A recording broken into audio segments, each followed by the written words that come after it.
Hi guys, Tanya here. Welcome to the channel. In today's video, I'm going to show you my fall tablescape inspiration. Maybe I can inspire you guys to do something similar. I start early because as a caterer, I'm jam-packed in November and December. And when I had my cleaning company as well, I was busy November and December like nonstop. So I have to get my home taken care of first. So I go through and I said, what theme do I want to do this year? I started doing my baking and I get my household taken care of first, and then I can concentrate on my clients. So here is what I'm going to do. It's going to be a nice, simple, kind of upscale farmhouse, not farmhouse, but you know, little country, little glam, okay? All right, so.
check runner came from Hobby Lobby.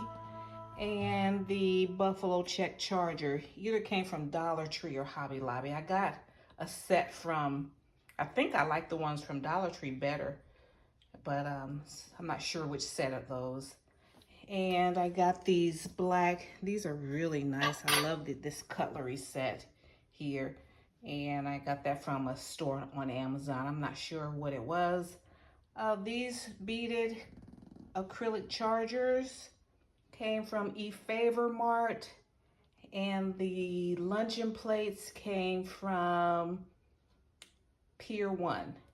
And then my girls got some Victoria's Secret hand cream and hand soap. And I love these goblets here, they're black. And these came from Dollar Tree. The candles came from, and so I'm just telling you this so you know if this inspires you, you can get something similar. You know, well, you won't exactly, you know, want to copy it, but this is an inspiration. I got these candles from Pop Shelf, and these candle holders came from Burlington, and these boxwoods came from Burlington. And my Burlington closed. That Burlington was there for good 20 something years. And so I'm just so used to having them there. I can just buy, but they're no longer there. Okay, so this is just how everything looks. This is it, because I'm not pulling out anything else. And I'm just feeling purple. My crochet line of winter accessories is purple. And so this is, you know, what I'm going for this year. Every year I get an opportunity to do something different. And I keep this area open because this is where I can set the little crudité or the grazing board or charcuterie board and some wine. And, you know, we have a space to, you know, do that. And then so I moved the chair from this area so we can have easy access and can walk through the kitchen easily. Okay, so I just wanted to share that with you. I want to thank you so much for tuning in, and I have a lot of tablescapes, so don't hesitate to click on the next tablescape video that I have at the end of this video. Okay, thank you so much, and guys, and I'll see you in the next video. Don't forget to like, comment, share, and subscribe if you like my vibe, and I'll see you in my next video. Okay, bye, Mom.